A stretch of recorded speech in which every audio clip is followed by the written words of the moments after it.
Life is short, so enjoy it to its fullest. True that. True that. Hey, I'm the host of Bitcoin and Coffee now. I have a saying too. Thanks for having me on again, guys. The best time to plant a tree was 10 years ago.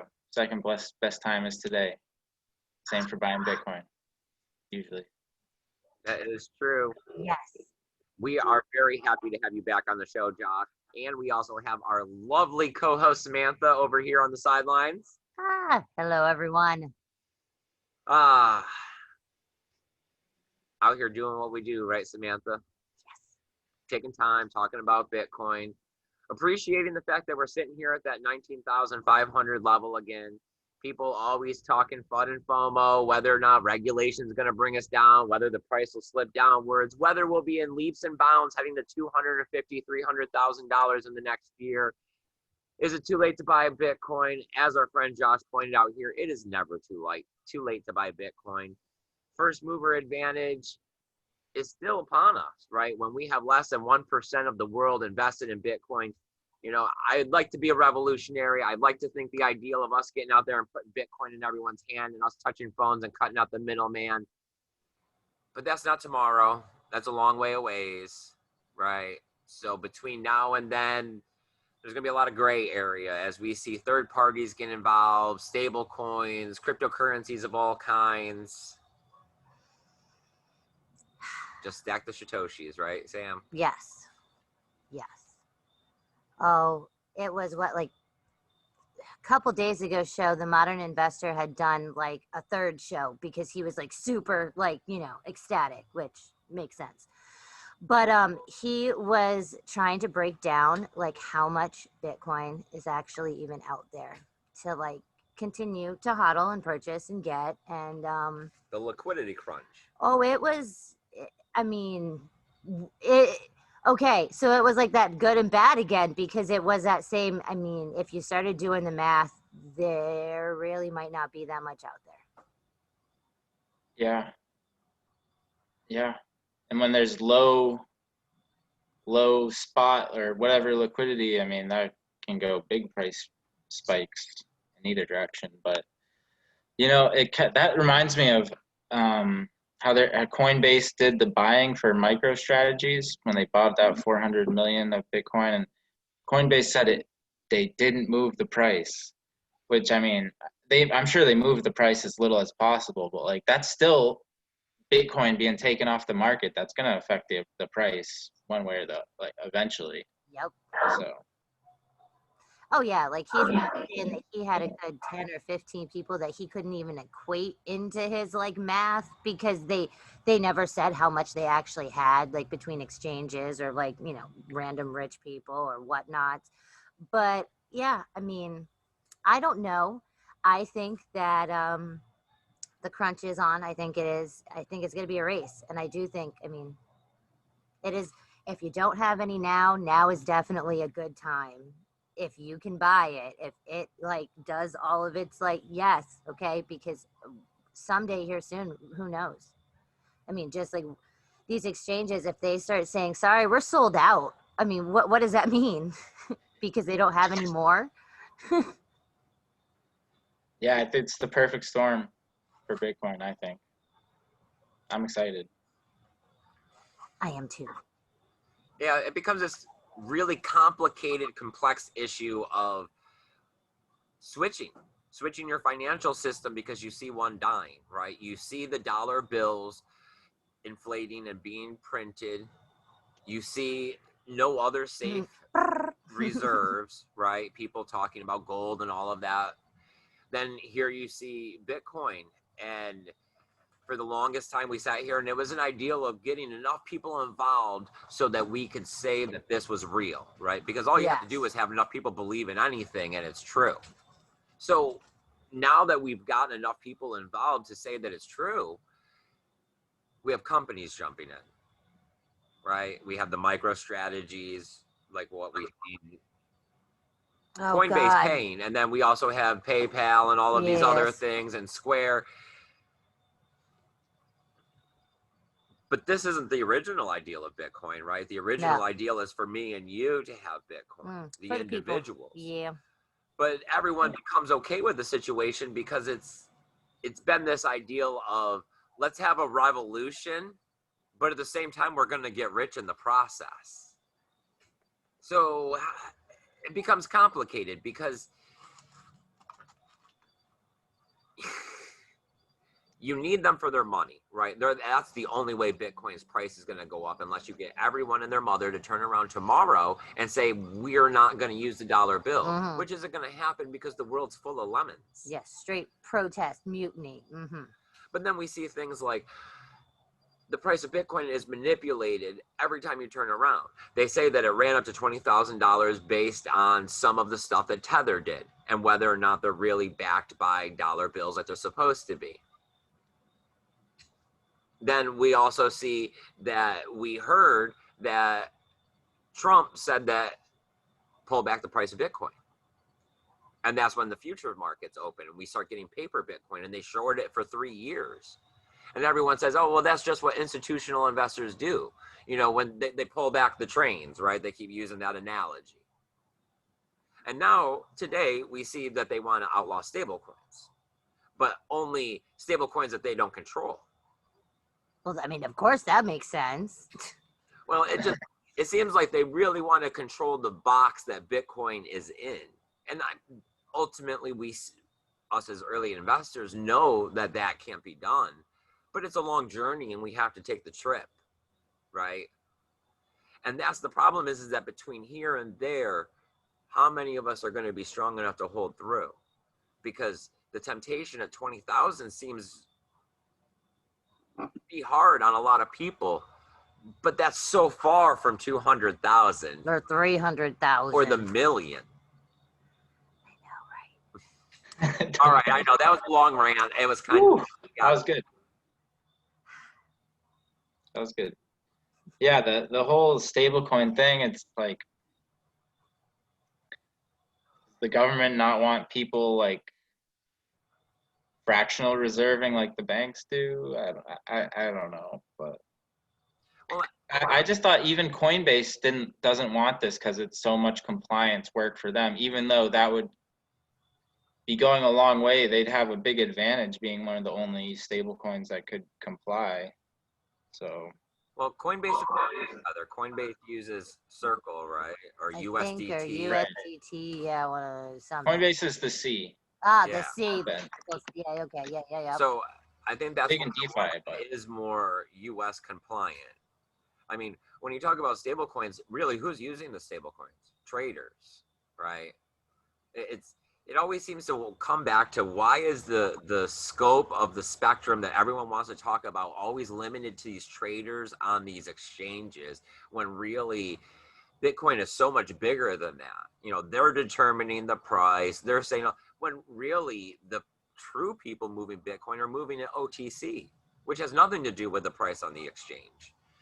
right. The volume is how people like to look at it and say, oh, the volume this and the volume that, the price should move up, the price should be down, oh, the volume's getting low. Really, OTC is where the volume is, because if there is no volume at the OTC desk, then they have to go to market, and when you have to go to market, we already see that there is no liquidity and that the price will move, because that's what everyone's always afraid of, is being forced to come to the people to take their Bitcoin. Yeah. I mean, OTC, apparently it's not all Bitcoins. Not all the Bitcoin coming into these OTC desks is from the miners, because we can see they're just buying up more Bitcoin is being bought by like corporate and big investors and Grayscale and stuff than it's coming from the miners. So that means other regular people, I guess, must be taking profit, or big whales are taking profit just to get rid of some, or else the price would just have already spiked even higher. But I don't know if it was still, we watched a lot of crypto. Yeah, I'm not sure one, but they were like, it was the same thing. Like eventually, like these big companies are just going to go straight to the miners and cut everybody out and say, you know what, everything that you make for these, like the next 3 years, I want it. Just straight want it. And That's true. Long-term contracts. yes, and then I mean, what's going to happen? Like, if they get every, like, I mean, not every miner, but all of the big ones. I mean, what kind of influx of new Bitcoin are regular people even going to get? Well, if there's a higher price on Coinbase, like retail spot market, and they can, if I'm sure they arbitrage a little bit, and the Coinbase does on the back end just to make a little extra profit and kind of bring the prices roughly similar, I would think. I don't know, maybe some corrupt stuff or the long-term contract messes with that, but I mean, I still think that was very funny that every time there's an all-time high of something or this or that, nobody can get their crap off Coinbase. But oh, it can broker a multi-million-dollar deal, And not move the market. and not move the market and not have a problem. Wonder why. yeah, that is pretty sketchy. That's the nice thing about the decentralized exchanges, I guess. But have you heard about the DeFi chain that's on Bitcoin? I haven't looked into it, but I've heard about it. No. I think I just heard something briefly that they were trying, or somebody was trying to make one. Yeah, I don't know if it's a side chain or how exactly it works, or if they just have a stable coin and stablecoin versus Bitcoin. I'm not sure, but I don't know. When it comes to this liquidity crisis, there's supposed to be 21 million Bitcoin, right? Is there 16 million mined right now? Something like that, I think. I think it's 18.5 or something. There you go. Then they say that there's anywhere From between like 3 to 6 3 that to are, 6 missing. that are just gone. So that means that there's 12 million Bitcoin out there, right? Yeah. Or will, yes. They're all for sale, right? They're all for sale at the right price. So the real reason of a liquidity crisis is just that nobody wants to sell at this price. And it's just that I can say, oh, you got 2% over there and you got 1% over there. What do you got? What do I got to do to get it from you? Right. How many cookies do you want, bro?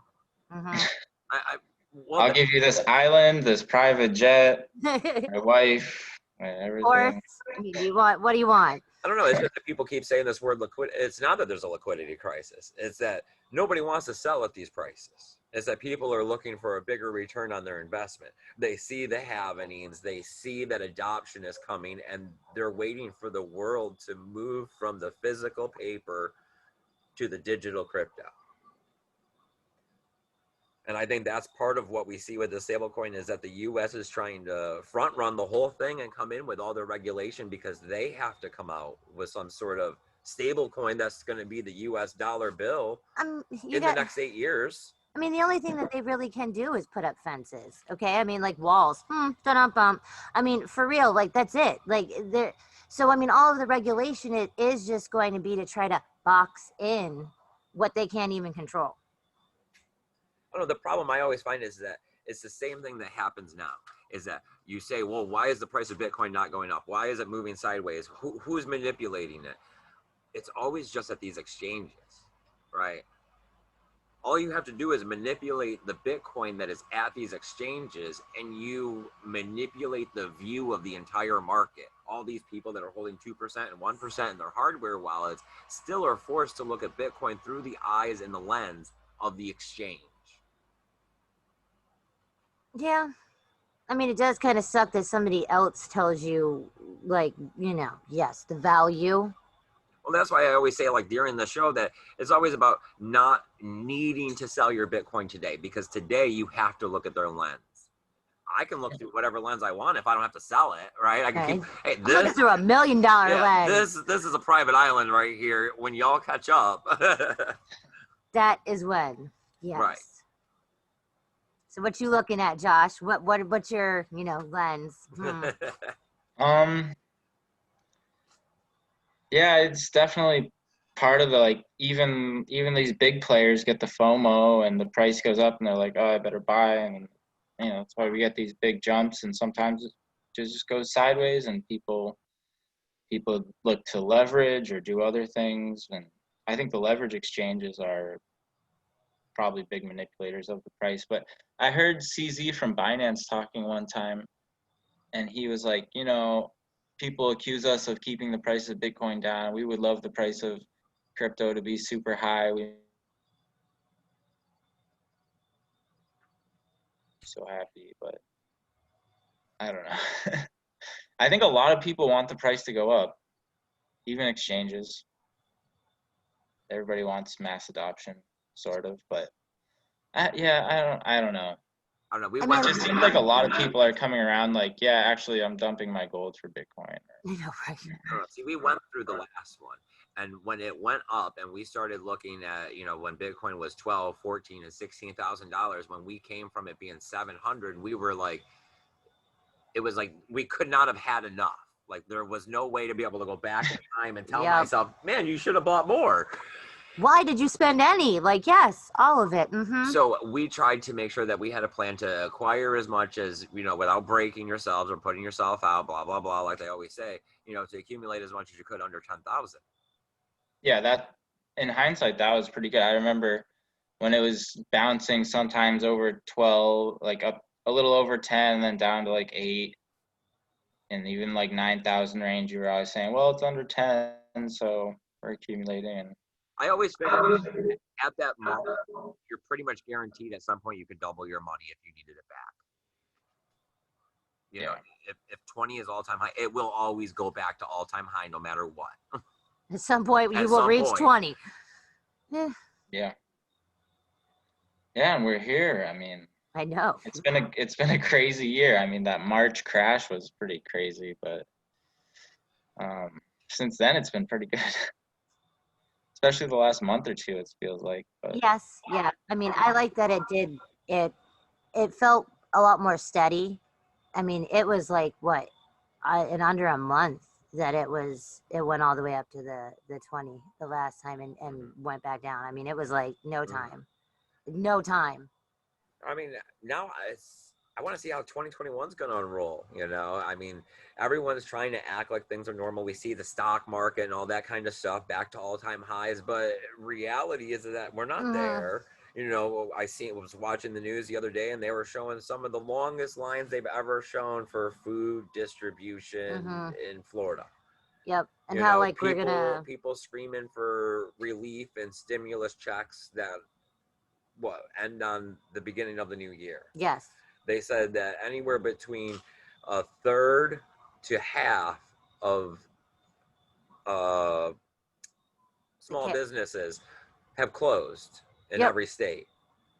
Yes, and I mean, in some they're even. I mean, it's higher than that. Yes, and I mean, I don't know. Just like, what are we still on a government shutdown? Did somebody work that out, or is that in they like, did work that or out, is that and in like wasn't 7 days? until the 11th. Yeah, okay, that's cool.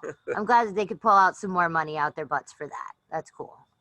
So, yeah, I'm ready for another shutdown here. I mean, don't want it, but I think it might be coming. I don't know. I mean, Vaccine, but I do not want. I mean, I don't know. Florida is definitely anti all of it. I mean, So it's like, personally, yes, yeah. like I don't want to lose the work and the money, but at the same time, it's like if it happens, I'm ready for it this time to be able to make the most of it and get a lot done here around the compound that I didn't get done because I didn't know what was going on. Yep, and we kept thinking, okay, well, when is it? Okay, can we go back to work now? Like, what's the up? uncertainty of the situation kept you from wanting to make moves, where this time around it's like, oh no, forget the news, keep that off, get to work. Fix those fences. Yeah, the end is in sight. But yeah, I don't know when if there's going to be a next. I think there probably will be like stimulus package. I don't know if it's going to be until Biden gets in.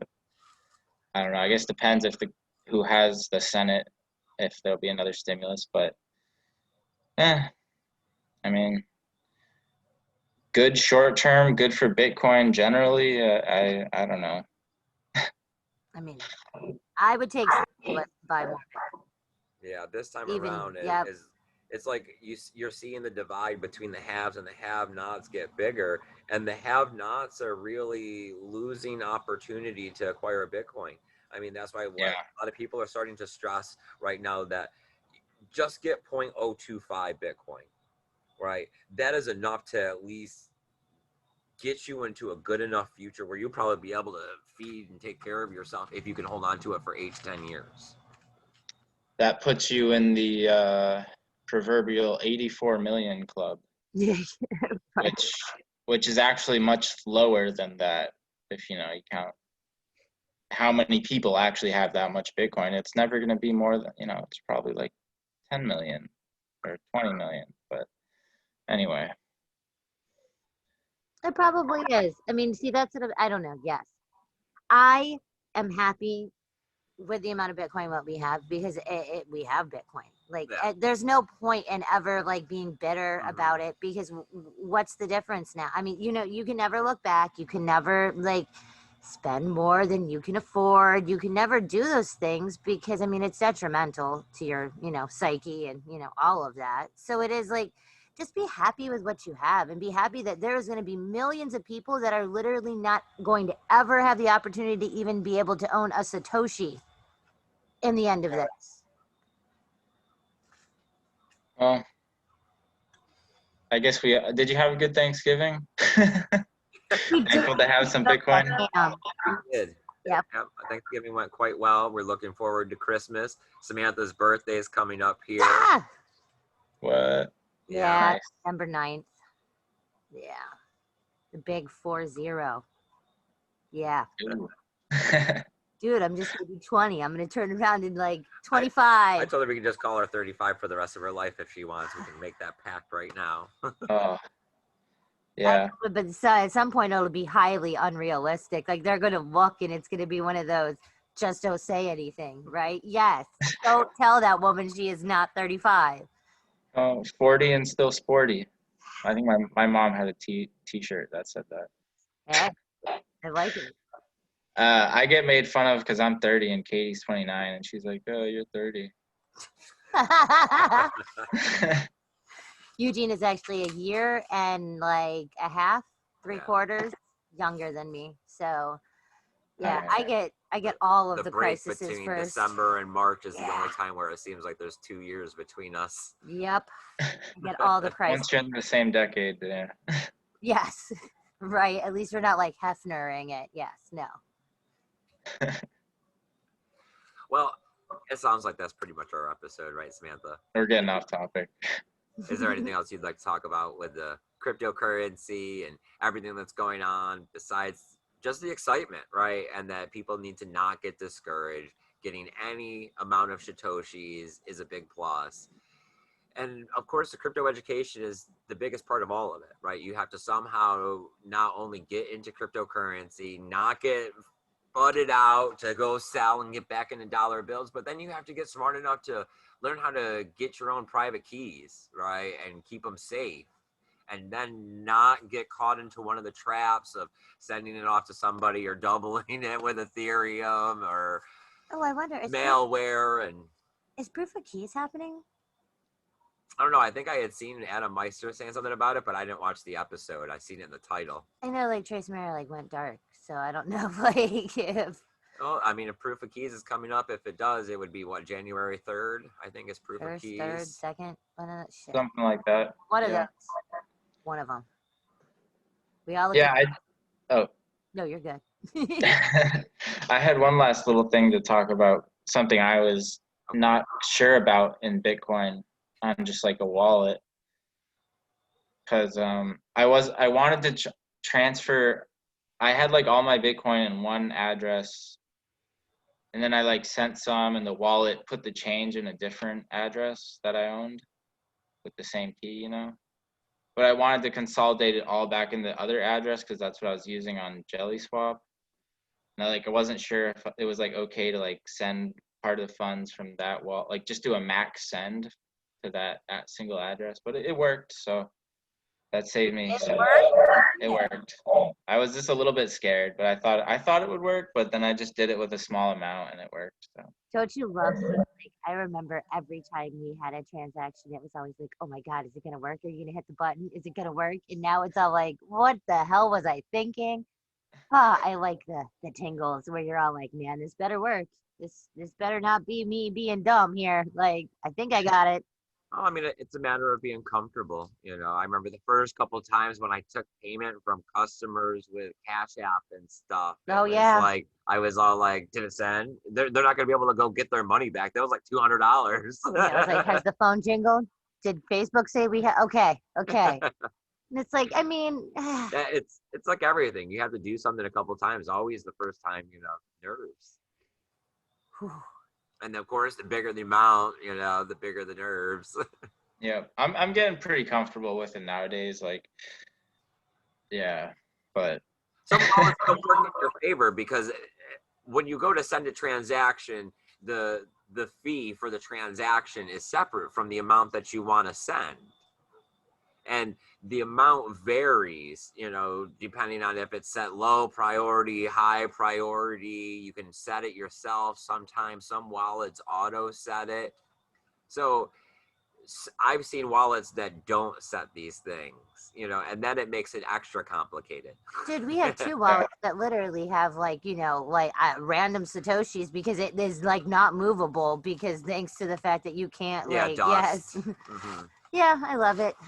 But are the fees right now not that high? I mean, the fees have been higher like last bull run when things were crazy. The fee, I think I remember the fees were higher on Bitcoin. The fees did pretty high last time, 20,000. I think it had gone almost.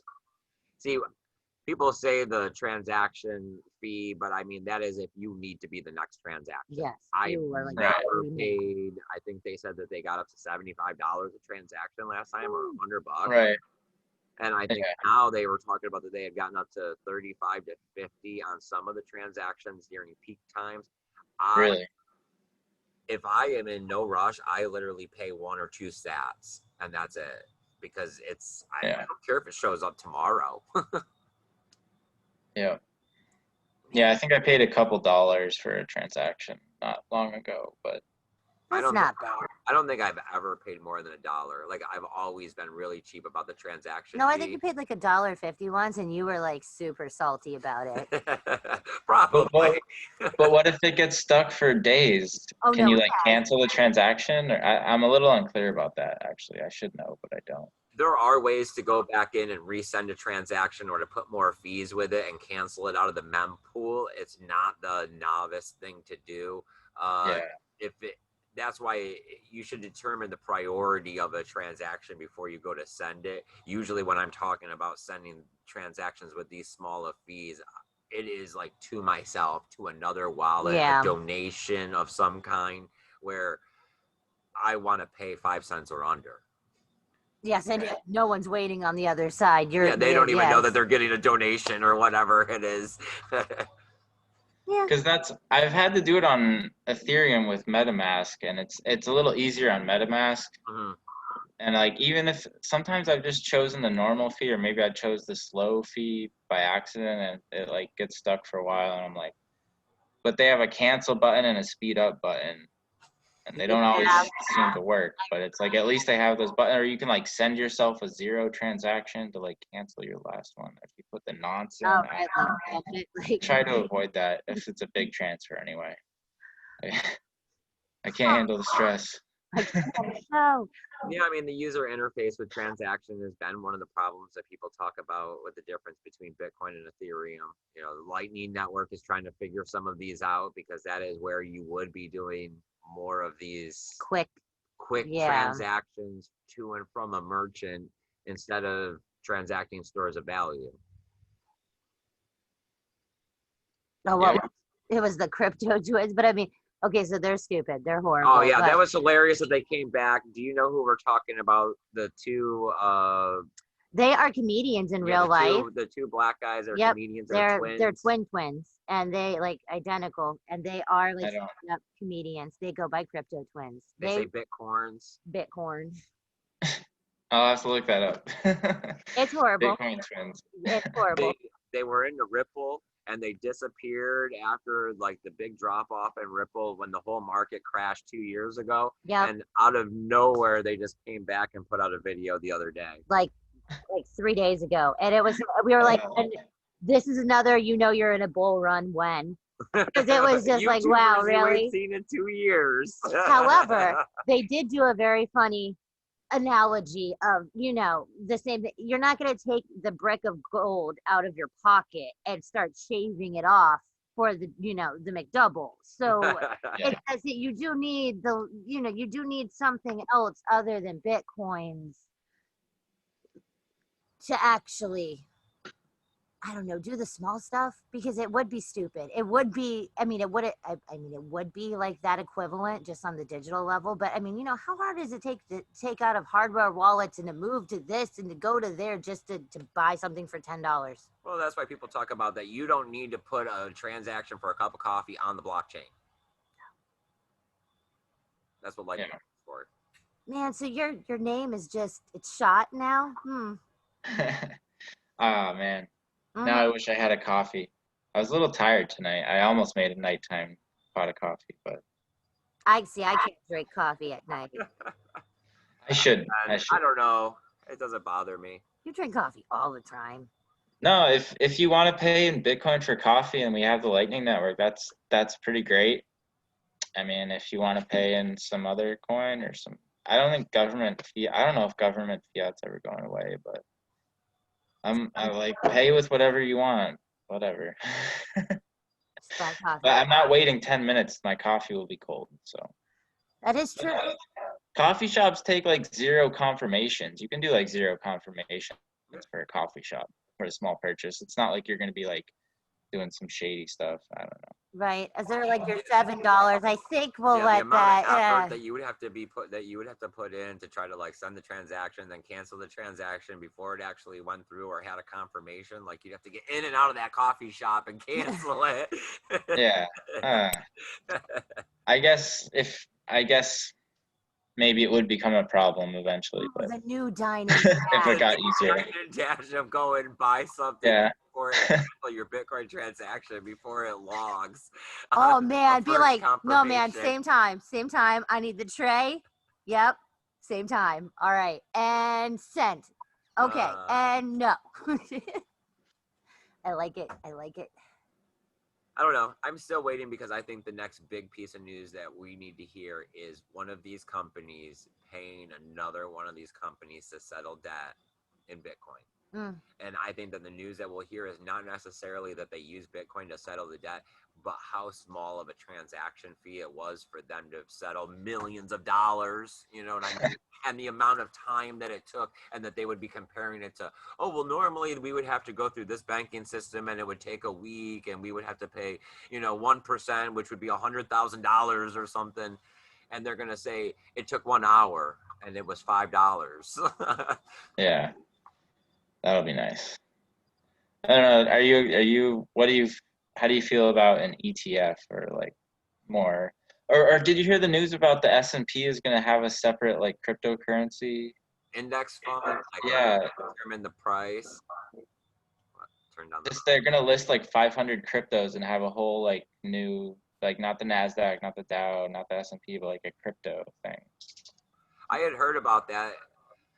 I mean, it does seem like an ETF is coming. It does seem like that regulation is rolling out. Like I was saying in the beginning of this, that my fears are, as like Samantha's saying, fences, that they're going to be trying to put up fences with regulation and controlling as much of the surrounding environment around Bitcoin. And the inflow and outflow. Like, you know what I mean? Like inflow, cattle. outflow, stable coins, who can interact, what parties and wallets, you know what I mean? They're going to work their way down through so that they can put as much of a chokehold on this as they can.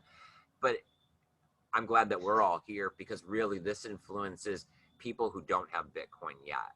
Because once we have our Bitcoin and we control our private keys, we're in a better situation, because none of this really matters to us anymore, because we're part of the decentralized network of Bitcoin, and they can continue to make all the regulation they want. Yeah, I'm just watching the show. Yeah. Yeah. You guys have been out here for a while. People have had time to catch your message, but it's hard. I mean, people just aren't searching for Bitcoin right now. The average, I haven't heard people really talking about it. I thought there'd be more hype. I know like 1 or 2 people on Facebook. One guy's even kind of not, well, he said he wasn't going to post till Bitcoin hit a new all-time high a while ago. Maybe he'll start posting again soon. But Right.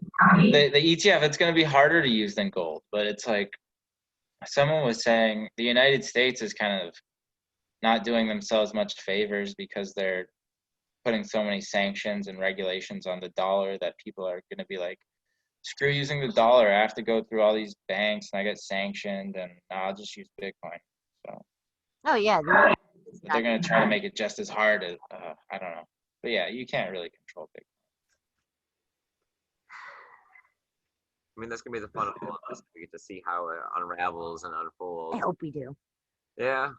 There's going to be a fight. It's all going to kind of mash together and be this interesting thing.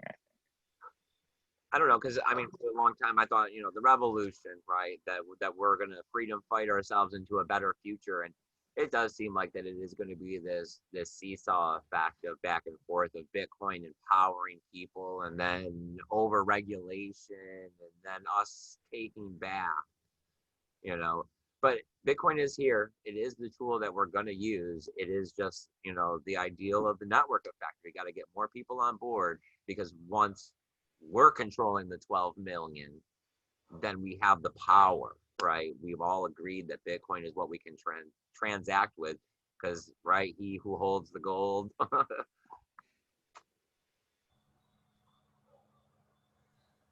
Nodding over there. Yeah, I know you can't hear me. Sorry. Yes. Well, we should probably start closing down this episode. I see that the clock has started running long. I don't even see a clock, but well, yeah. Well, you have one on your and, side. and gesturing, and I'm no, we're plugged in. We're good. I got the end sip still, so. Ooh, end sip. See, we're right on time. Is there anything else you want to talk about, Josh, before we go ahead and close this down? Everybody, you guys do have to go over and follow his channel. He's been putting out some great content. As always, we love having him over here on our show. It gives us something to talk about. You guys can always catch us live. Comment in the chat. That is why we have Samantha here. She'll read your voice, your comment out loud on air. Ask me whatever, right? We keep it real. We just want to keep the conversation going, because this is how we get adoption. Right, we keep talking about it. No one's selling nothing. No one's trying to scam anybody. No one's trying to bamboozle you to go to a different website. Ooh, bamboozle. No, you have a very grounded show. It's not too much hopium or anything. It's very just like reality based and interesting. I consider you visionaries. Well, we're just two people that try to opt out of the system as much as possible and find our own way. And Bitcoin's been a good tool, along the way. And I find that this is a great revolution, because I don't know any other revolution where all I have to do is opt out of the fiat system, and I'm doing something for the revolution, and then I'm going to get rich for participating. Damn the man. Yeah. Pays to be patient. It does. It does. Okay. You got any last comments, Samantha? No, I'm good. All right, you guys. Thanks for coming out here. Thanks for joining us for another episode of Bitcoin and Coffee. As always, take care of yourselves. Remember to keep that BTC safe. Later, guys. Peace. Bye, guys.